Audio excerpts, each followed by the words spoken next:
Welcome back, guys, to Night Terrors. This is going to be, I believe, episode 4. This time I'm joined by Yvette, who you guys may recognize if you watched the Skinwalker Ranch episodes. Yvette, I want you to give a better introduction because last time we had to, false start. Tell us about yourself. I know. So, as you know, I'm Yvette. I live here in California. I am a campus monitor at a middle school. Yay. I am also a U.S. Army National Guard veteran. I joined, it's going to be next year will be 20 years since I joined. So, but I only served for 3. I had some medical issues I had to take care of, unfortunately. I am a mother of 3, and I love my babies. My eldest is a senior this year, so it's I'm going to be very emotional this year. So, kick them in the ass and get them out of the house. Right. So it's, the funny thing, I was, when I was doing our research for our topic today, I have so many journals. So I took one out that I've had for years. I figured I'm just going to use it for that. And I realized that I actually written a diary for my eldest when I got pregnant with her. And I stopped at a certain time. So I'm like, you know what? I'm going to restart and be August 8th, whatever the date was, 2022. When the fuck are you going to move out? Get the fuck out already. Retroactively fill in your thoughts. Be I can't wait for this little bitch to get out. Oh my God. It's because it's all I finally, I felt you kick for the first time and you're home finally. And we did this on this day and we did that. And it's going to be 17 years later. It's dude, when the fuck are you moving out? Fuck out. You were still enchanted with the idea of having kids and it was all new and fun. Right. We were talking about this off the air before we started this episode, but, I'm so glad there are people who like you who actually enjoy having children and raising the next generation because I have no fucking patience for children. I don't even have patience for adults. Full of a shit. I will. A kid acts up at all, and I'm like, God, you little shit. I'm not designed to be a parent in any way, shape, or form. Oh my God. Well, it's good to have you back. I'm so glad that you wanted to come back. And I appreciate you having me back. Thank you. Are besties now. It's so great. We decided, since we had so much fun doing these Skinwalker Ranch episodes, that we were going to bring Yvette on to Night Terrors, and we were going to do a little bit of a little more structured version of Night Terrors for this episode. A little bit more science-y. We're going to get into some dark psychology, if you will. And specifically what we're going to talk about is psychopaths and sociopaths and the differences between the two. We thought it would be fun for each of us to kind of pick one, like a case study, and talk about, for me, I really wanted to do Patrick Bateman from American Psycho, but I think that he actually is more of he has some other mental health issues going on that might be besides being a psychopath. In fact, the age-old question of did anything in that movie even happen or in the book.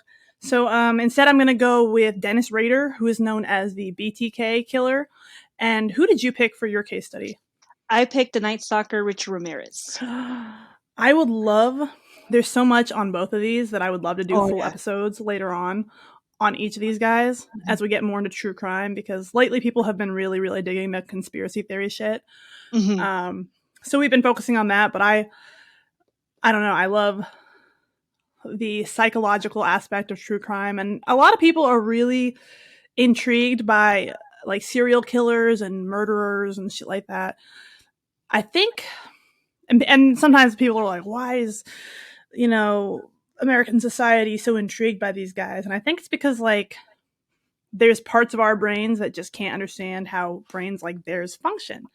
Yeah. Maybe we can figure some of that out today and talk a little bit about the actual, both the physiology and the psychology of the mind in people who are diagnosed with things like antisocial personality disorder, sociopathy, and psychopathy. And that's why we're here today. I'll make sure to, I don't know if any of you guys read my blog. Fun fact, I did 2 blog posts for Skinwalker Ranch. Most of it was just copy and pasting my outline. 90,000 words that I did for Skinwalker Ranch. There's so much Yeah. information though. Like I can understand why there's so much. You know what I mean? Because like you have to use so many words. Just so much I didn't even know, and I love like And the whole that all that. of course, like a lot of it was copy and pasted, and I put the links Right. to all the sites that. But at the same time, like holy shit, I cannot believe how big that monster got. It could easily have been 3 or 4 episodes, to be honest with you. But for this one, we're Yeah. gonna keep it concise. We are gonna talk a little bit more, a little more detail oriented. So I'm gonna read you guys some stuff. I know you're not used to that on Night Terrors because usually we just bullshit like mindlessly. But I'm gonna jump into it. So I found this. I found a couple really good articles. Again, I'll link them to you. But I found one, Mental Health America, it's like Eastern Missouri or something campus, had a really excellent article, and a lot of the info that I got is from there. So per their website, society has conspired with Hollywood to put 2 seemingly sexy psychology terms into our collective consciousness: psychopath and sociopath. Psychopath and sociopath are pop psychology terms for what psychiatry calls antisocial personality disorder. These 2 terms are not well defined in the psychology research literature, hence the confusion about them. So, like, you hear people use those interchangeably or incorrectly pretty much constantly, which is one of my, I wouldn't even call it a pet peeve, but it's interesting to me because I'm like, do you know the difference? Most people who aren't true crime junkies probably don't. So, I didn't. nonetheless, right, a lot of people don't know. Even if you are a true crime junkie, you might even think they're the same thing. And there are, in fact, some people who think that the differentiation between the two is almost pointless. Like they could almost be the same thing. So there are some general similarities as well as differences between these 2 personality types. Both sociopaths and psychopaths have a pervasive pattern of disregard for the safety and rights of others. Deceit and manipulation are central features to both types of personality.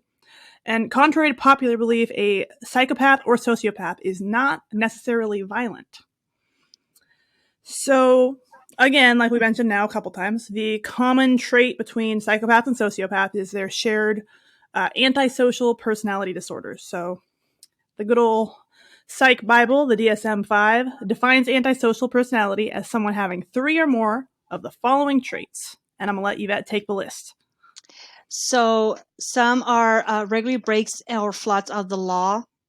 They constantly lie or deceive others. They have an impulse that they don't really plan ahead. They can be prone to fighting or aggressiveness. They have a little disregard for other people's safety for other people's. I'm sorry.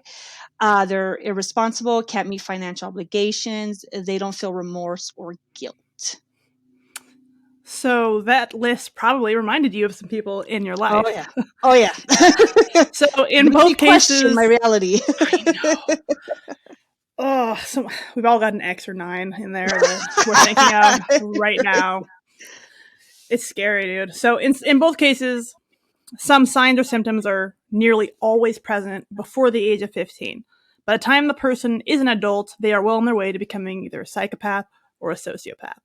And we're going to, again, talk a little bit about the traits pretty common to each one. There's going to be quite a bit of overlap, as you're going to see, but there are some key differences, I believe. So, traits of psychopathy. So, I'm taking psychopath and Yvette's taking sociopath. So, I'll start with psychopaths. Psychology researchers generally believe that psychopaths tend to be born. It's likely a genetic predisposition, while sociopaths tend to be made by their environment, which is not to say that psychopaths may not also suffer from like childhood trauma, but psychopathy might be related to physiological brain differences.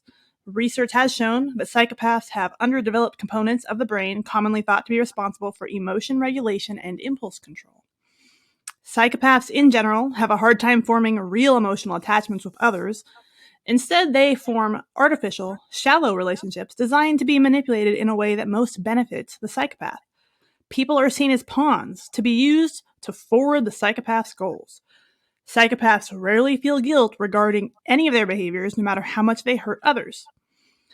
But psychopaths can often be seen by others as being charming and trustworthy, holding steady, normal jobs. Some of them even have families and seemingly loving relationships with their partners. While they tend to be well educated, they may also have learned a great deal on their own. Now, when a psychopath engages in criminal behavior, they tend to do so in a way that minimizes risk to themselves. They will carefully plan criminal activity to ensure they don't get caught and have contingency plans in place for every possibility. Again, I know we're all thinking of some names right now. Yeah. Like, a bunch just popped out of my head right now. Yeah, I have dated some of these. Like a weird number of people I've dated. Yikes. I'm gonna we're gonna move on to traits of sociopathy in contrast and let Yvette take this part. Just letting you guys know, if I mispronounce anything, I do apologize in advance. So.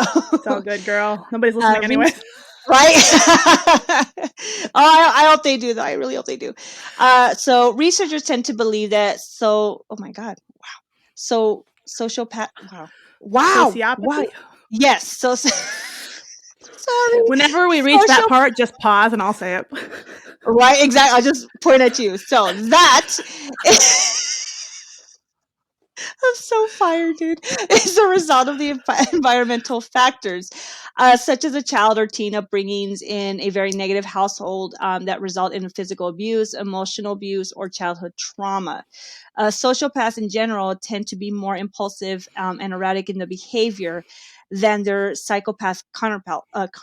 Wow. While also having difficulties, I'll be over there, in forming attachments to others. Some sociopaths may be able to form an attachment to a like-minded groups or person. Unlike psychopaths, most sociopaths don't hold long-term jobs or present much of a normal family life to the outside world. When a sociopath engages in criminal behavior, they may do so in an impulsive and largely unplanned manner, with little regard for risk or consequence of their actions. They may become agitated and angered easily, sometimes resulting in violent outbursts. These kind of behaviors increase a sociopath's chances of being apprehended. Kind of makes me question myself sometimes. Like, I have outbursts. Like, do I have and then I was reading Psychopath. I'm like, damn. Yeah. I'm like, take a test. Like, I'm kind of like cold-hearted a little bit. So which one is more dangerous is a question that comes up a lot in these conversations. So both psychopaths and sociopaths, they do present risks to society because they will often try and live a normal life while coping with their disorder. But psychopathy is likely the more dangerous disorder because they experience a lot less guilt connected to their actions. A psychopath also has a greater ability to disassociate from their actions. Without emotional involvement, any pain that others suffer is meaningless to a psychopath. Many famous serial killers have been psychopaths.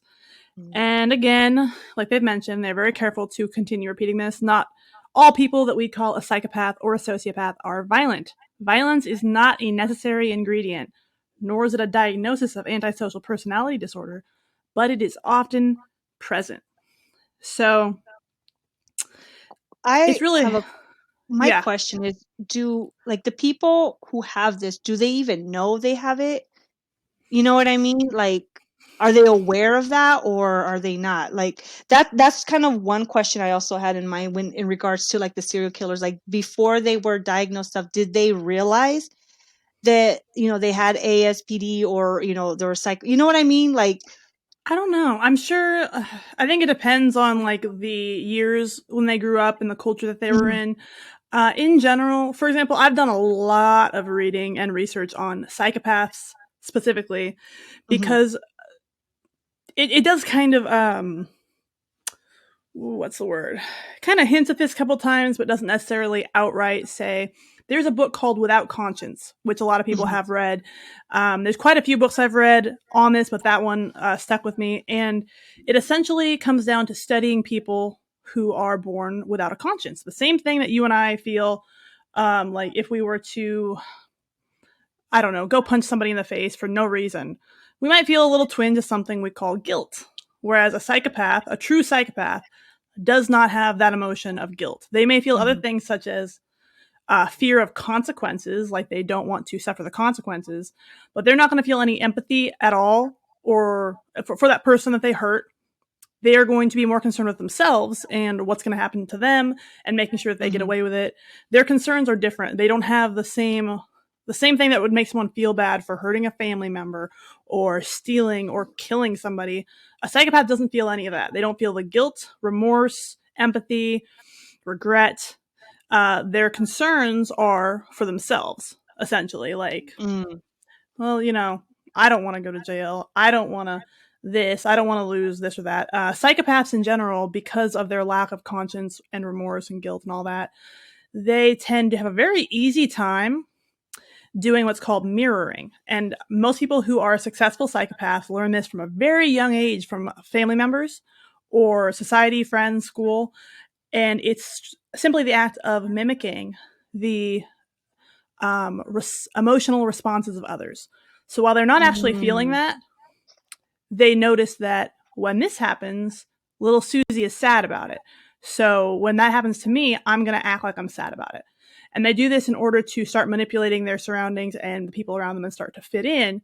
And they are mirroring the things that they see and the emotions that they observe in a strictly kind of like an actor on a stage, as opposed to legitimately feeling that. And that's why psychopaths in general, because their concerns are very logistical with making themselves, putting themselves in a better position, they're able to integrate themselves into positions of power. They usually seek things like, again, positions of power. So doctors, lawyers, CEOs, they seek positions that give them more control and authority over others. And they're often able to put themselves in those positions because a lot of the hurdles and kind of difficulties that your average human might face, such as anxiety, like, oh man, I hope I get this promotion, they don't feel. They don't have. That capacity is not in their brain. So again, a lot of studies done on psychopaths are difficult to do because you have to identify someone as being a psychopath.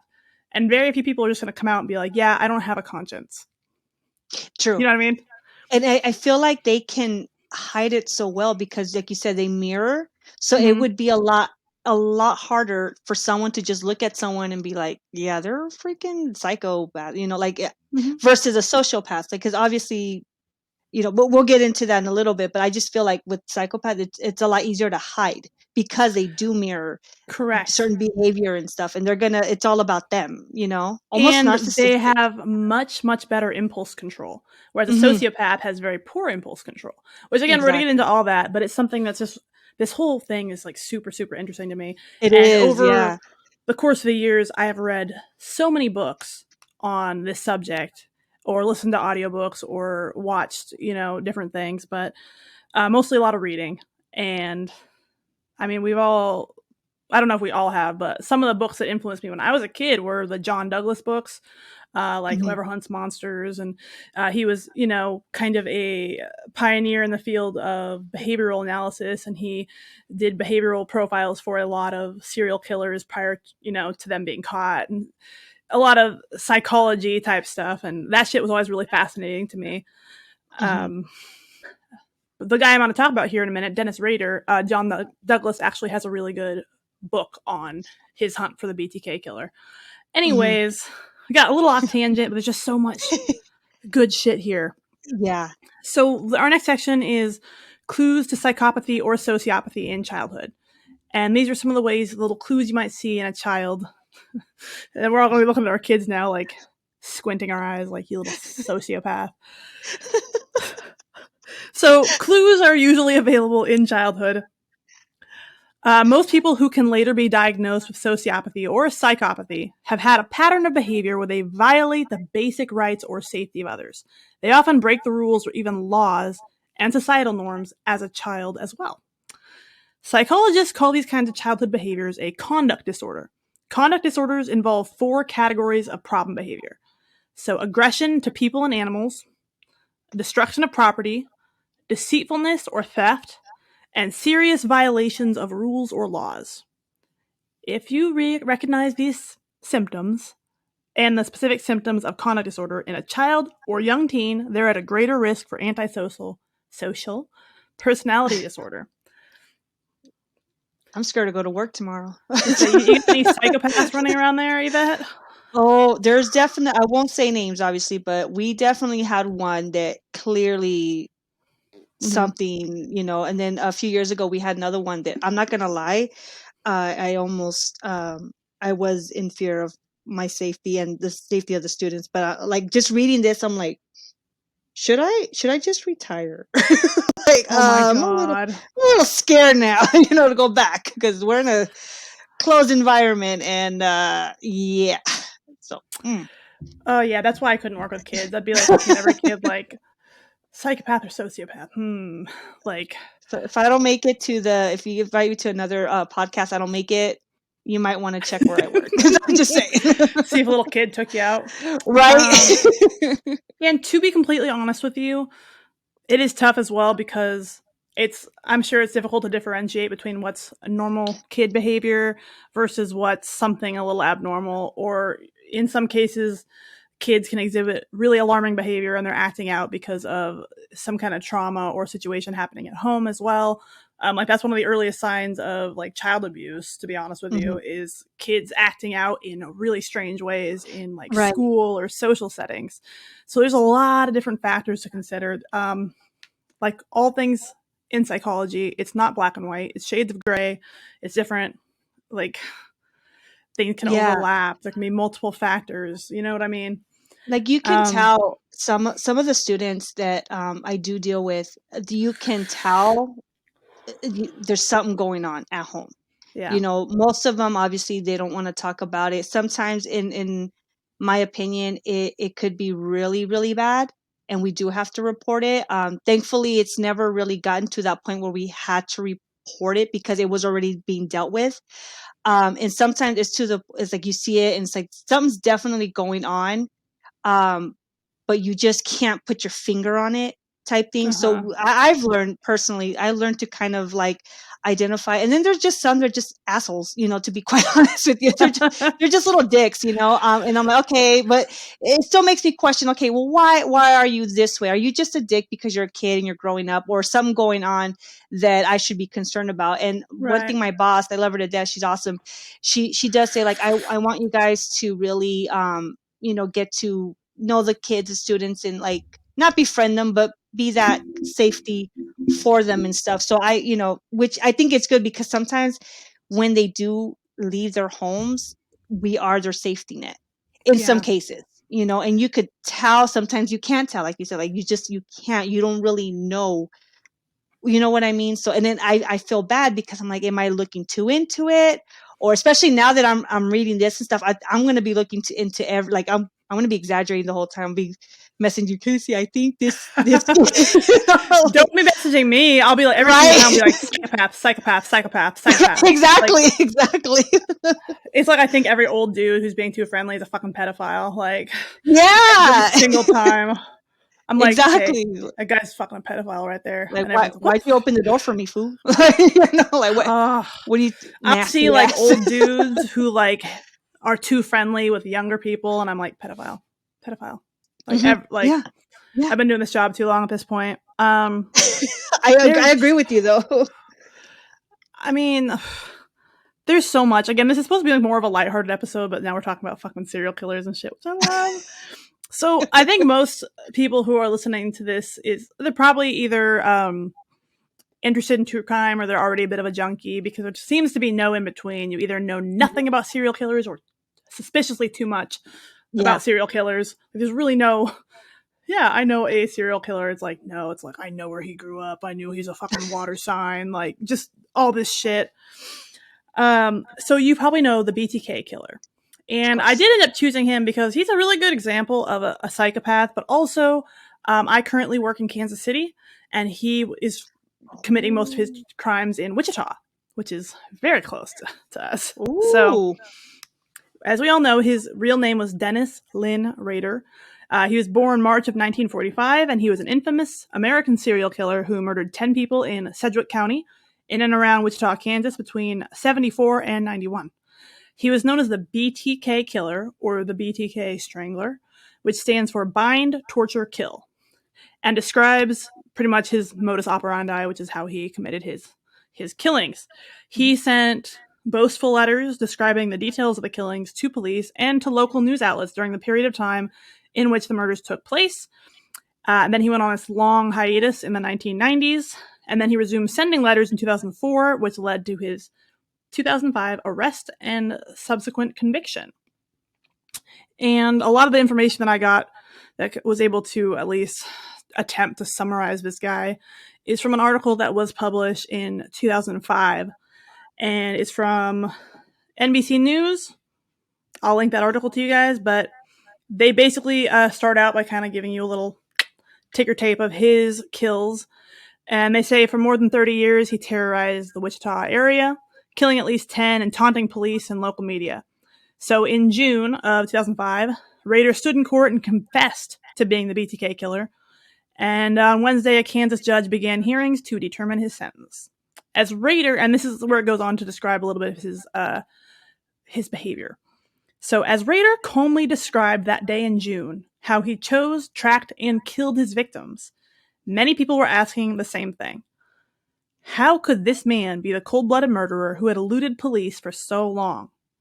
Rader was married in 1971, 3 years before the first murders.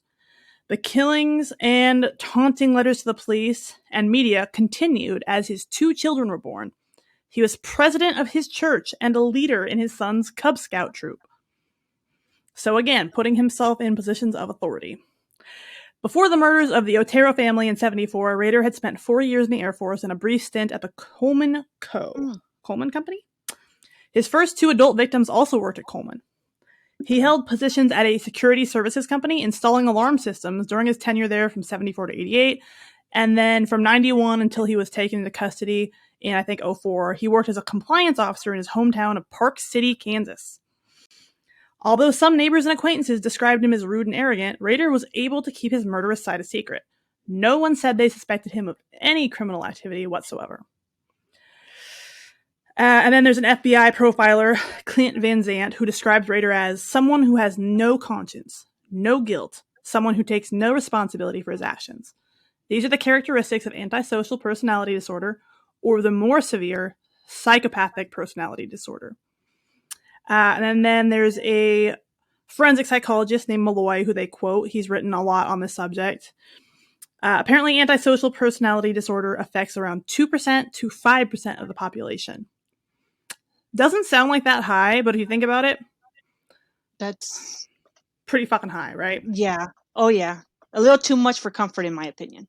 So that means 1 out of every 20 people that you've met could be a psychopath, or probably is, right? When you think about it that way, it's too many. Yeah. They tend to be very cruel and aggressive, detached, grandiose. They have a very high opinion of themselves, chronically manipulative, and they often have histories of criminal behavior. And then, of course, like we mentioned before, many of them are highly socialized and are able to keep their psychopathic personalities separate from their public daily lives. They often, and again, the forensic psychologist adds, they often try to get into positions of authority. And then there's more to this article where he goes on to describe the desire for recognition and things like that went on to ultimately lead to his apprehension and arrest. There's a lot here, but then it comes down to thinking like a little bit more detailed, right? And then they ask the question if this is a compulsion or a choice this person made. Is this a product of his personality disorder, creating compulsions in him that he's unable to resist, or did he choose to do these things? So after his capture, Rader himself, he said that he couldn't control himself. He blamed his behavior on demons, or what he called Factor X. He also claimed to have been dropped on his head as a child. So the question then becomes, of course, was Rader able to control himself, or was he controlled by an insane compulsion at the time of the murders? So Malloy, again, we're talking about the forensic psychologist, he says that insanity in criminal cases is usually defined by the inability to understand the wrongfulness of the crime. Serial killers tend to know what they're doing. They'll try to pin it on a compulsion, but they are very careful about choosing their victims and the situation. The planning and execution of the crime make for a difficult insanity plea. Would BTK have killed if there was a cop standing in the room? No, of course he wouldn't have. Therefore, the insanity defense is a little bit out the window. So, one of the questions at this time as well was if Rader was trying to be caught, or he wanted to be caught. Van Zandt says he doesn't believe that's the case. He was so used to getting away, literally, with murder, that he thought, they're never going to catch me. Eventually, however, technology did catch up with him, as we know. A disc that was sent to a TV station containing a letter from BTK was traced to the computer at Rader's church. So, Well, so kind of who gives was me the a real? narcissistic type of. Oh yeah, he was You know so what I mean? Like, enamored by himself and his yeah, own. What's the word I'm looking for? Just, like, can't be touched. Invulnerability. yeah, I yeah. was getting there. The man thinks he's bulletproof, and the problem And a is lot of them do. he had gotten away with it for so long that he has reached this point where he became deluded with the idea that he was unable to be caught. Like, there's Yeah. just nothing he could do that would get him caught. How long was he out for? Like, I mean, like, how long was his reign, Good if you will? Lord. So his first murders, the most infamous ones that kind of started, were in 1974. And then in the 1990s, he actually took what they called a hiatus. He kind of disappeared off the map. He reappeared Okay. again in 2004, I believe, and started killing again because, and again, the book that I told you about, the John Douglas book about the BTK killer, goes very in depth onto some of the methods they used to kind of like draw him out of hiding, where he did end up making his mistakes. Oh, okay. So it's a really, really good read. I'm such a fucking nerd. I can't just my ass can't just Google something and read the fucking Cliff's Notes. I have to like read every book there is on it and shit. I don't know why I'm like this. I fixate. Again, I've always loved John Douglas. He is the subject of the Netflix show Mindhunter, which is another book by him that Ooh. I read in my formative years. But I also read everything in my like everything back then. Like when I was a kid, all I did was read. And not me picking up fucking like ancient ass Every Contact Leaves a Trace, Mindhunter, Whoever Hunts Monsters. Just some really good shit that kind of got me down the interest in forensic psychology and shit like that, and behavioral science. Where the fuck was I? Oh, yeah. Right? No, I'm saying that's just really cool that, like, even as a kid that you had that interest. Because I know me, I was just too worried about my next Barbie or something, you know? Oh So, my god. but, you know, it's like, wow, that's interesting. You know, I didn't even know some of this stuff about the BTK killer and stuff, and I'm like, oh I would wow, love to do a full episode on him. Again, heck there's so yeah, much good stuff, and we don't have time to get into. And there's a lot on Richard Ramirez as well. That he's another yeah. fascinating, really creepy case. But in the hour that we have about for this show, there's just not Yeah. time to cover it all. But Yeah, stay tuned, definitely we guys, gotta do that. for future episodes on our dark psychology kind of vein, where we get into the heads of serial killers. I get to talk a little bit more about my John Douglas books that shaped my brain at as like a 6-year-old kid, 7-year-old kid. I was like way too young. It's so funny because like some of the books I read when I was that age, I just read whatever I could get my hands on. I didn't understand a fucking word of them, but I absorbed shit somehow out of them a little bit. Yeah. But like there was shit that I was reading when I was that age that I just had no idea what was happening, but I still read it for some reason. Like that's why I'm so weird now. I don't know. No, I honestly, like, I wish that my kids had that passion in reading. I wish I had that passion in reading when I was a kid, but I didn't start getting to read until afterwards, and I love reading all that kind of stuff too. It just, you know, my kids, they read like, you know, Monster High and Harry Potter, Oh which wow. is awesome, by the way. I love Harry Like, Potter. well, I'm a big Potterhead, but that's a different subject. You know?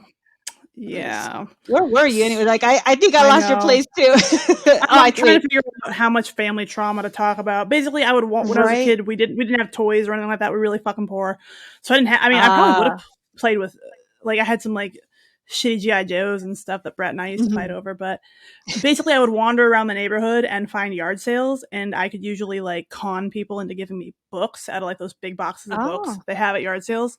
Yeah. So I would like, you know, pull the whole like sad beaten kid thing, you know, little ghetto bird, and be like, and they'd be like, yes, of course you can have some of these shitty old, like, I'm talking like the shitty paperbacks that are falling apart. And so I would take home those books and just read whatever I could. And, you know, a lot of times they were like classics and shit, or like really, like, I'm talking like turbojet airplane manuals and shit. Like some of the random shit that I ended up with was like, but I just read everything. So it was like my little escapism when I was a kid. So it wasn't necessarily healthy, but it was definitely an addiction of sorts, because like, you know, and that's where I ended up picking up those John Douglas books. Was I got them for free out of a box from a yard sale in my neighborhood, and here I am today. Fuck. Thank you, people. Oh my god, That's awesome though. No, it's not. I was a fucking weird kid. Okay, fucking weird. Hey, weirdness is cool though. Weirdness is, I think personally, no, seriously, like I feel that normal is just, that's weird to me. It's like, why? You know why? I guess, yeah. I'd still rather be weird. Yeah, like me, I'm almost 40, and I'll go to work. Like for Star Wars Day, I literally showed up in my my robe, you know, like with the lightsaber, and I just don't give a shit, you know, like just be yourself. Like you know what I mean? But why can't my work have a Star Wars Day? Instead of a baton, it'll be a lightsaber. Right? I could imagine, like, why are you beating me with the lightsaber? Yes, I am, fucker. You know, the force is with me. Luke, I am your father. And you are under arrest. By the way, get the fuck on the ground. Right. Like I don't even know if they'll be able to take you serious with the like a Darth Vader mask or something. I nearly got myself written up because for 4th of July, I think it was last year, I put on a like American flag bandana, and like I think I had like American flag aviators. I had some stupid shit, and I was like out there making traffic stops and shit like that. And I came back to the office, and my major was sitting there, who's like 4 ranks above me, and he's like looking at me, he's like, "Please tell me you didn't wear that all day." And I'm like, "I'll tell you I didn't wear this all day." He's just like heavy. It's like, and like goes back to his office. Like doesn't even ask. I'm like, "You said to tell you that. Like, I'll tell you if you want. It's just not true." Like, oh, my stomach. It almost sounds to the point where he's just like, you know what? I'm just gonna let you do you. You gotta pick your battles at a certain point. Yeah, like, especially it's me. I'm always up to some bullshit shenanigans. Like, I'm the kind of person like. You have to entertain yourself. That's what I tell like my kids and the students. I just learned to just not really care what people think, and I don't mean that like in a bad way. I just mean like I'm gonna be me respectfully as well. You know, if I'm gonna show up to work with a Harry Potter robe, you know, Gryffindor and everything, with my wand, let me be me. You know, I'm not gonna beat anybody with it. You know, so let me do me. And am I though? Happy Yvette, happy life. There you go. I make work a little more interesting. And it's not just me too. Like my coworkers are freaking awesome. I absolutely love them. Like we have a teacher. He actually showed up as oh God, I forgot the character's name. Wow. But he was in like full, you know, Star Wars, you know, clothing and stuff. And then for Halloween, he was Gryffindor. He had the staff in there. It's just freaking awesome. I love him. You know, it's like you just gotta, the world is so fucking cruel. Then you have like what we're like talking about, stuff that you have to find some sort of light in it. And mine is I'm just gonna be fucking weird, and I'm going to show up in a robe with the lightsaber. And you could judge me all you want, but I'm happy, you know. And I guarantee you, when I come home, I'm gonna put my bunny slippers on and be happy, and I'm gonna sleep well. You know what? That's the thing is like. So Brett and I didn't really have much of a childhood. So now that I'm a goddamn grown adult, I'm like, can't nobody stop me from buying stuffed animals or buying myself a fucking cake because I want one. Like, right? I'm gonna do it, and I don't care what anybody says. Like, I'm like I have a whole chair full of stuffed animals because I didn't have any fucking toys when I was a kid. Now I want toys. Okay, like fuck you. I'm gonna have my toys. I think after the show, I'll probably give you, or some other time, I'll give you a tour of my fucking house. Like my bedroom, I have fucking all these plushies from Disney to Snoopy and shit, and then my kids each have like a little like hammock just full of plushies, plus there's plushies everywhere. You know, my niece, I love her to death. She is like the plushie queen. You know, she is just, her room's covered in plushies. Okay, you know, and they make me happy. I have some catching up to do because I don't have that many, but I clearly need more. And there's literally nothing that, like, there's nobody is like watching me. I can just go buy one. Like, and who cares if they are anyways? Just buy yourself a plushie. I know. Earned it. I love that energy. Yeah, I fucking earned it. I woke up today. I put on pants.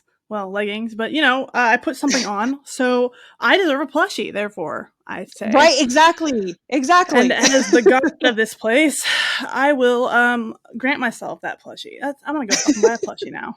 Right. Go buy a fucking stuffed dinosaur or something. Oh, I want a stuffed Mothman. Is what I want. That's my next treat to Ooh, myself. I love actually Mothman. crochet. I love to crochet little plushies, so I think I might just do that for Halloween. I'll try to make you one for Halloween because right now I'm working on Hocus Pocus. So, but Oh my if I'll God. see if I could find some sort of pattern stuff and pictures and reference. And I also, by the way, I did find some sort of pattern for the little alien coasters I was telling you about. Oh So my God. I'll try to get to work on those and stuff, and then I'll send you pictures, and hopefully you Yvette like is it, gonna and I'll send it to you. Yvette is gonna be our resident.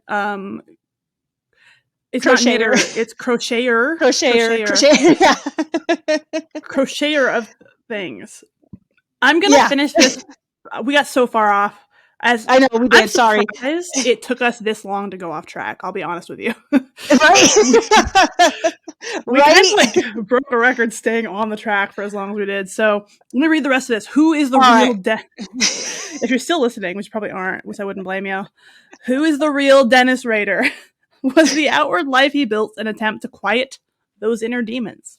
Malloy doesn't think so. He said he believes BTK is the real persona, and Dennis Rader, family man, church leader, compliance officer, is the mask. He added that seeing through that facade is impossible. These guys are so good at lying, there's no real way to spot them. But worrying about whether you have a serial killer living next door is unrealistic. Psychopaths like the BTK killer are extremely rare. Attention is something that Rader obviously wanted from the beginning, and now, as he sits in jail awaiting sentence, he's getting more than ever. I think he'll revel in this for the rest of his life, said Van Zandt. He will wear BTK killer like a medal of honor. I think he's proud of what he's done and how he got away with it for so long. He wanted a reputation. These guys hunger for notoriety. They tend to follow the crime literature and have knowledge of other serial murderers. The biggest favor we can do for BTK is to give him publicity. That's exactly what he wants. Mm-hmm. Ooh, and that's the end of my case study on the BTK killer. It's a very, very extremely condensed and tries to get a little bit into the psychology of how he got caught and some of the mask that he wore. I thought it was really interesting about that the real persona is the BTK killer. Like that's who he truly is. Yeah. It's kind of like we talked about earlier with people who are true psychopaths, who truly are born with that broken or missing part of the brain, craft this persona very carefully. He put himself in these positions of authority and tried to make himself essentially immune to criticism. Oh, this is a guy who's a leader in the church. He's a troop leader for the Boy Scouts. He's a compliance officer. Look at all the good, a guy like that. He's an unimpeachable character, right? That's the carefully crafted persona that he's talking about. I think that's absolutely correct of true, essentially pure psychopaths. Those individuals who are born without that thing that we call a conscience. Whereas a sociopath, which I'm going to let Yvette take, has a little bit of a different psychology, for lack of a better term. So how can we tell the difference? So psychopaths and sociopaths share a number of characteristics, including a lack of remorse or empathy for others, a lack of guilt or ability to take responsibility for their actions, a disregard for laws or social conventions, and an inclination to violence. The core feature of both is a deceit and manipulative nature, but how can you tell them apart? So sociopaths are normally less emotionally stable and highly impulsive. Their behavior tends to be more erratic than psychopaths. When committing crimes, either violent or nonviolent, sociopaths will act more on impulse. They will lack patience, giving it much more easily impulsiveness and lacking detailed planning. So they kind of just act, they think without, or they act without thinking, and psychopaths Crimes on the other of passion. hand. Exactly. So a psychopath, on the other hand, will plan their crimes down to the smallest detail, taking calculated risk to avoid detection. The smart ones will leave a few clues that may lead to being caught. Psychopaths don't get carried away in the moment and make fewer mistakes as a result. Both on act and so both act on a continuum of behaviors, and many psychologists will debate whether the two should be differentiated at all. But for those who do differ, between the two, one is largely agreed upon. Psychiatrists use the term. Wait, I gotta clue you in. Psychopathy. Oh, yes, Psychopathy. to illustrate that the cause of the antisocial personality disorder is inherited. Your Sociopathy. describes behaviors that are the result of the brain injury or abuse and neglect in childhood. So psychopaths are born and sociopaths are made. In incest, their difference reflects on the nature versus neutral debate. There is particularly interesting links between the serial killers and psychopaths or sociopaths. Although, of course, not all psychopaths and sociopaths become serial killers, and not all serial killers are sociopaths or sociopaths, which I did not know that. The FBI has noted certain traits shared between known serial killers and these antisocial personality disorders. These include predatory behavior, sensation seeking, lack of remorse, impulsivity, and the need for control or power over others. I don't know if this would be a good time to bring in Richard Ramirez, if that's Yes, cool ma'am. with you. Alrighty, so that's what I was trying to cue you in earlier, but that's okay. We're rolling with it. My bad. I'm sorry. It's okay. So we're going to talk about the case study of Richard Ramirez, who I believe is classified as a sociopath. That I don't know for sure, but we're going to examine him. I believe he is as well, and go into what we think. And I would agree with that, just based on my kind of now foggy. Like, it's not like I've researched him very recently. I've watched a lot on him, but it's been a minute. So let's hear about him. So what I find interesting in Richard Ramirez is when I was reading his case, I did feel like he did categorize more into the sociopath because, to begin with, from the studies I've done, when his mother was pregnant with him, she worked at this boot factory, and so she was exposed to all these chemicals, which did result in him and his siblings being born with birth defects, which I did not know that. So all of his siblings, they had birth defects, ranging from respiratory difficulty to bone deformities. At the age of 2, a dresser had fell on Richard's head, causing a large forehead laceration. At 5, he was knocked unconscious from a swing and then started experiencing epileptic seizures. In his early years, he was marked with childhood trauma, abuse, addiction, but he also suffered from medical conditions. When he was younger, his cousin Miguel Ramirez, he showed him like photographs of himself because Miguel Ramirez, he did go to Vietnam for the war. He would show him pictures of himself with victims. Like, he had one of the severe head of a Vietnamese woman that he had abused, and I believe he also raped. And then when Richard was 13, he actually witnessed his cousin shoot his own wife, because they were like fighting or something. So some people would categorize him as a thriller killer. When he broke into someone's home, he didn't know what he would just do. He would just walk in and like just kind of go with the flow type thing. Which I don't know if I do recommend a lot of you guys go on Netflix and watch. I think it's called The Night Stalker, Richard Ramirez. It has a lot of details in regards to what he did. And he would just make up his mind on the spot.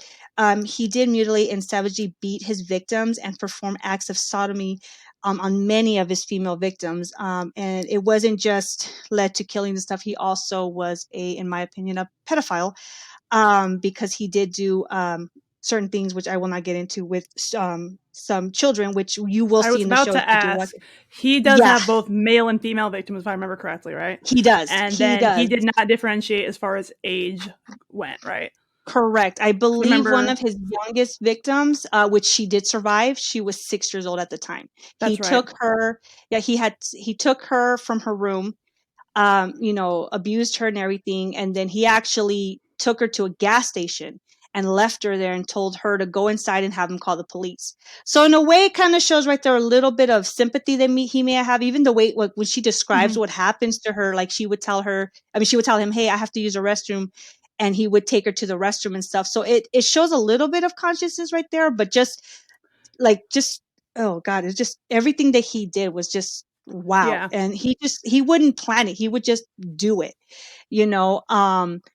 And it was all about this need for stimulation and satisfaction, and the thrill. And, you know, he would rob, you know, obviously for money, but also for the excitement about it, you know? And it was all like a grand adventure to him. You know, a little fun fact that I actually did not know, because if you guys know Richard Ramirez, he had his little reign in the 80s, the 85, I should say, actually. And this was in the LA area. It was, I think, Whittier, a Diamond Bar, just other parts of LA.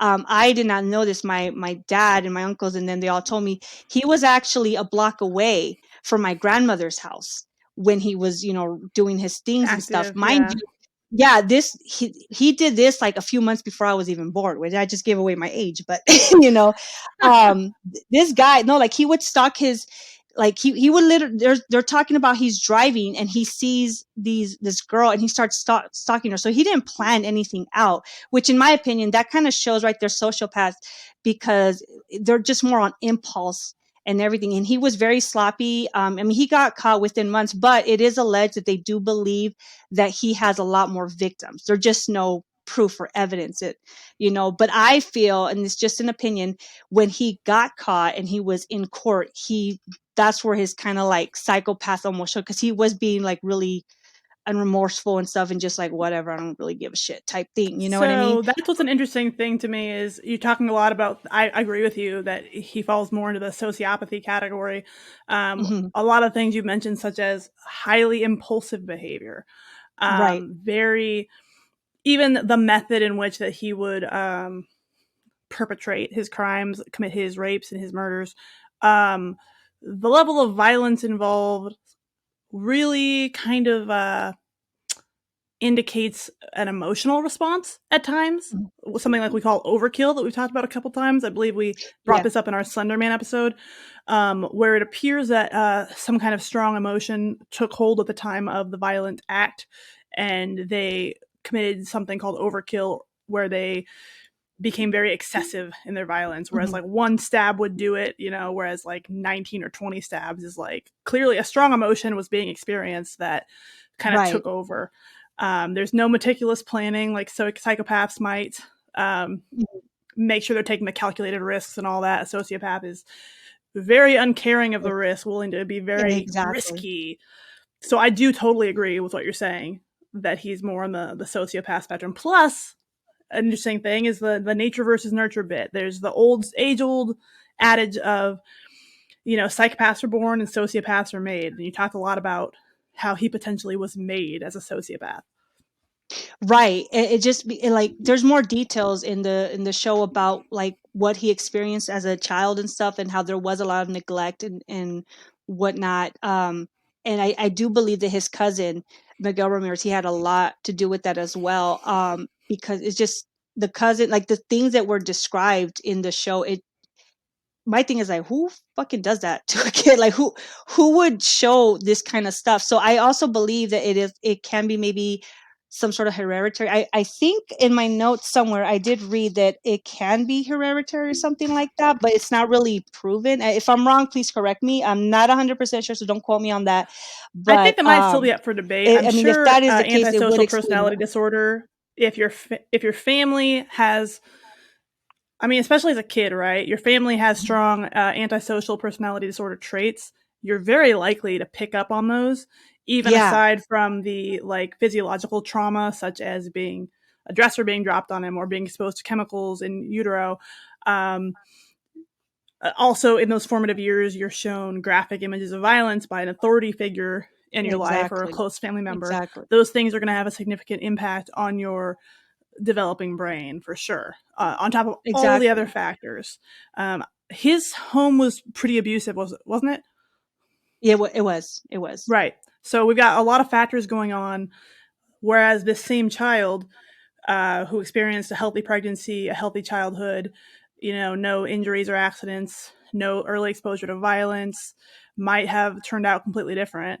Exactly. Obviously, it's impossible to predict something, to make that assumption. Like, yes, you can predict that a kid who's raised in a more ideal environment is going to have a more ideal personality, but it's impossible to say that this exact person, when placed in a, sterile home environment, Hmm. wouldn't have done the same. But you have to wonder, right?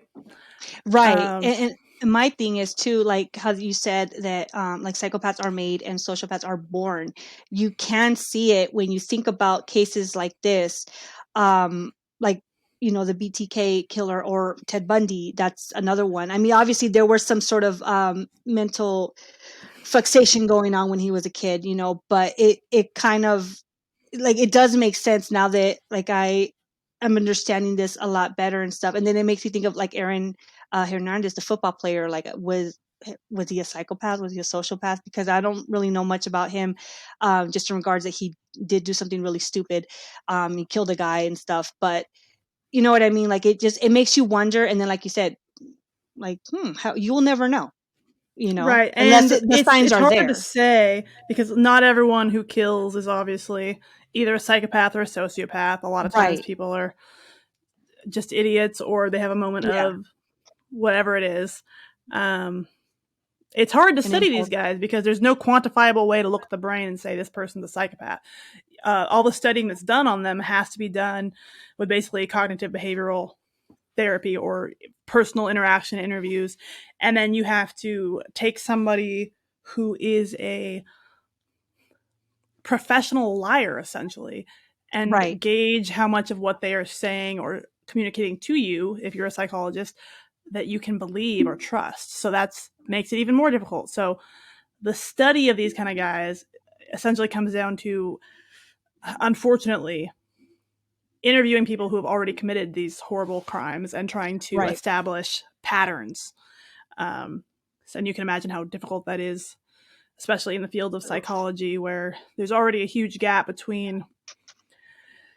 Say for example, I'm a cop, right? So it is difficult to bridge the gap between the very practical, very pragmatic, logical, hard, physical evidence based world of policing with Hmm. things like psychological profiles, like the BSU, I believe, um, established by the FBI back in, God, was it the 80s?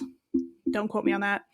It was very difficult for Hmm. them to get law enforcement to like accept their help or to come to them and ask for help, because it's always kind of been a group of like good old boys who want to say, "Nah, man, we'll beat this the good old fashioned way. We don't want no fancy psychology. We don't need, like there's this weird Yeah. gap between essentially the psychological academic world and the many useful things it has to offer by way of profiling and understanding people like this and potentially stopping people like this in the future or recognizing them early enough to Hmm. prevent some crimes from, those good old boy boots on the ground. We're Yeah. out here in the sun and the snow, and there's this gap, right? There's this fucking canyon. And even Oh now in yeah. the year 2022, it is still there. And it's better, I, I it guess. is. But Yeah, no, it is. But it just, I really do hope that in the near future they can find a way to be able to detect this early, so things like this, like the BTK and the Night Stalker, that it can be avoided. Because, I mean, I'm sure there's out people like nowadays, serial killers out there that I personally don't know much about, or heard of, because they haven't got caught, obviously. But it's like to avoid all that. But honestly, it is almost asking like for a miracle, in my opinion. But well, one of the major reasons that there are so few, I guess, new serial killers is because of the emergence of DNA profiling and forensic oh, that's science. true. That is And true. Yeah, it is very difficult. Like we talked about, Locard's principle of exchange, right? Every contact leaves a trace. You cannot touch something or walk through an area or breathe that's true. without leaving a trace.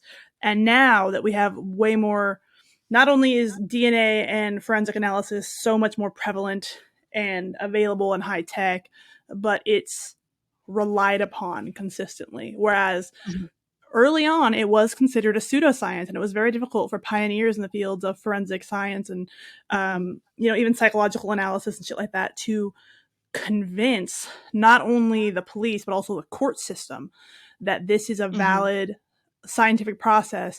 This is tested and true. There was a lot of like landmark case law that was made during that early period when they, were starting to convict people through the use of DNA evidence. And again, now it's difficult. Someone like the BTK killer couldn't possibly, because he at times like masturbated over the bodies of his victims. Oh, that's true. Yeah. That same person were to do those same crimes today, he'd be caught immediately because that DNA evidence could be easily analyzed.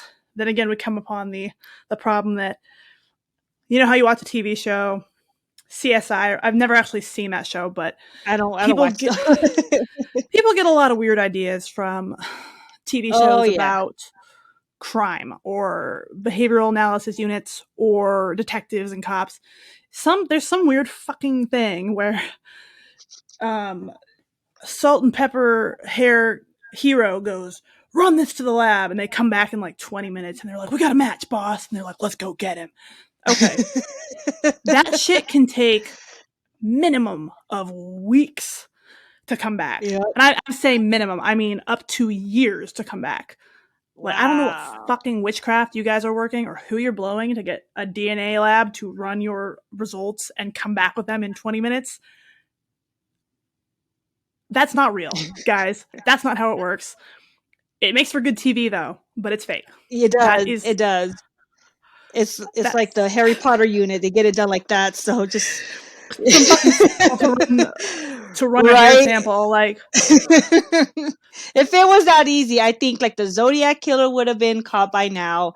The Black Dahlia case would have been solved. The torso killer from back in the 1930s. You know what I mean? Like so many. What I do find interesting about like the whole DNA thing and everything now, how they caught the Golden Gate Killer because like a relative of his did the DNA testing and they were able to match and everything. So I do have high hopes that we will have some stuff solved, because of that. One case that I would just, besides the Black Dahlia, but one that I would just love to, for it to be solved, which I know it won't, because this guy was good, Jack the Ripper. You know what I mean? There's so many theories on that. It's like, and that's the other thing, like, was he a sociopath or was he a psychopath? I would probably put him more in psychopath because we don't know anything about his past. We don't even know who the guy is. We don't even know if it's a guy. You know what I mean? It's like, we don't know anything about this person. That will never be solved because of how long ago it was, unfortunately. Exactly. That's what's frustrating. But I'm glad that you brought up the Golden State Killer because they're actually just finished a documentary on HBO Max called I'll Be Gone in the Dark. It's like a limited series, maybe a series, I don't know. Really, I don't even know what words I would use. It's different than what I have watched in the past. I'm trying to remember the name of the guy. You ever seen King of Queens? I think so. Kevin. Oh God, Kevin James? Yes, I believe that's his name. There's a character on that show who is in this documentary, weirdly, or like an actor who plays a character on the show. What's his name? Google. What is his name? Cast. Right. Of course, it's not showing up. Oh my God, I'm gonna be so annoyed by this. You're going to message me in the middle of the night. I found it. Well, it's always in this moment. Like when I'm actually trying to communicate something on air that I can't think of a goddamn word. All right. We have, you want me to just give out the character's name or the actor's name? He has a weird name. Okay, there's Jerry. Stick with us, guys. Patton Oswalt? Yeah, yes, him. Patton Oswalt. Yes, Patton Oswalt was married to Michelle McNamara, who was an author who essentially spent her life working on this novel. And I believe there was a second novel. Is that right? Maybe. No, just one. A novel or two novels about her search for the Golden State Killer to the point where it became a fixation. And I'm not going to give too much away because I do recommend watching this. If you're unfamiliar with this case, or if you are familiar with this case, like I thought I was kind of, I'm like, yeah, I know that guy. But then it takes so long to get to him, but it's talking about the investigation and the attempts to find him and how long he was kind of in the wind. And I mean, this guy was ancient by the time he was finally apprehended. It's a good show. I strongly recommend watching it because, if, like I said, if you're familiar with it, it's going to bring you to it from a new angle. And that's all I'm going to say about it. Trust me to like always be touting some weird fringe documentary about serial killers. So I'm definitely going to check it out. So I turned into a weird kid. In your opinion, where do you think he would fall under the psychopath or sociopath? Ooh, I would say psychopath. Because it was almost on impulse, if I remember correctly. I hope I'm not confusing him with someone else, but I think it was. Now I'm doubting my memory. Because if I remember correctly, and please let me know if I'm wrong. He did some rapes. Like he was actually known by two or three like other names because he started with rapes or something like that. And then he crimes in multiple different areas that took a while to connect. So he had multiple names, right? Yeah, and so but it almost sounds. This one's a tough one in my opinion because it feels like it was on impulse, but then again, it was kind of planned. You know what I mean? So this one's a little more difficult. I believe his other name was the East Area Rapist. I believe so, yeah. Rapist. And he was also the Golden State Killer. And it took a while for the departments to consolidate those two and realize they were the same guy. And a large part of it was this author and her persistence to digging into this and uncovering the truth, which, I mean, fucking great on her. She pretty much solved this thing herself, honestly. But I didn't know that was her husband. Like, oh shit. I know. I didn't know either until I watched the show. I'm like, I know this guy because he's a part of the narration process. But I would say, oops, I'm sorry. This guy shows a level of detail orientation and kind of a meticulous way of doing things that and covering it up and staying hidden that makes me believe that he's a little smarter than what we probably gave him credit for. That is kind of where I'm coming from with his ability to evade capture and all of that for so long and to switch locations as opposed to staying. He does some things that are very calculated. Do you see what I'm saying? Like, right. He takes. I don't believe that someone. This is just strictly personal opinion. That a sociopath would have had the patience and foresight. That's true. To take some of these preventative measures that he did. That's true. Yeah, that is a really good point. But I don't know for sure. I'd be interested to hear people's thoughts. We're going to wrap this up here in a minute. But Yvette, last thoughts? So in regards, but just real quick back to him, he was a cop too, right? I want to say yes, but in this documentary, they don't really highlight on that very much, but I want to say yes. At some point he was. Yeah, that's freaking trippy. But I am really glad that we did this because, to be quite honest, me personally, I did not know the difference between a psychopath or a social. I didn't even know what a sociopath was, to be 100% honest with you. I just thought it was someone who was more of a, like, I just don't want to go outside, type thing, which they kind of are in a way. But I'm really happy that we did do this because now when I go back and when I watch these stuff or read about it, it's like I have a new like understanding of it. And like how we were talking last time about it, I am like very interested to understand like why somebody would do things that they do, like serial killers and stuff. And it does open up a new perspective for me. And it almost like a satisfied, like, it's so hard to describe because it opens up my point of view a lot more. However, because of that, now that I go to work, I'm like, psychopath. I know. Send me a picture of a kid and I'll be like, psycho. Right. Psycho. So if any of my students are listening, I apologize in advance. I'm sorry. I'm not sorry. So if I'm right, they're going to look at me like, why is she staring? I'm all, just like through the windows, like, What are they doing now? I'm armed with right? knowledge. Like, I did my research. Thank you, Casey.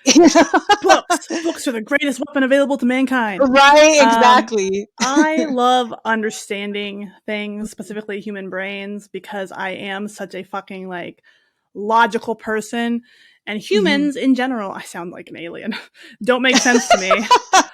So I like to find ways to put those humans and their weird, messy emotions into a box that I can understand. And for me, understanding different psychological diagnoses and, kind of psychology-based themes, frameworks, helps me understand humanity better so that I can mirror and hide that I'm a psychopath.